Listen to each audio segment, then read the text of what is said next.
పిఠాపురం నియోజకవర్గాన్ని గెలిపించి నాకు అవకాశం ఇవ్వండి.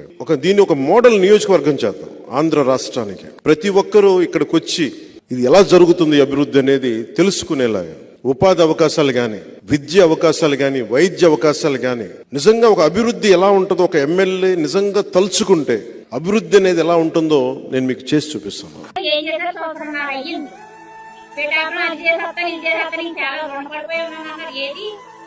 శబ్దాలు పెట్టుకుని వచ్చాం.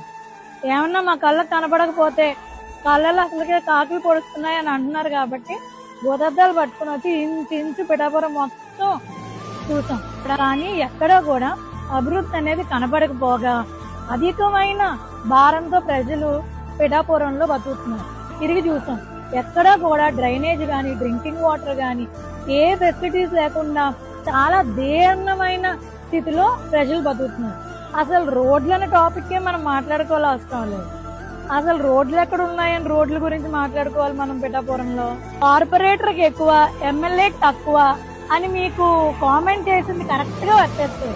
పిఠాపురం నియోజకవర్గంలో అభివృద్ధి అన్నది 0.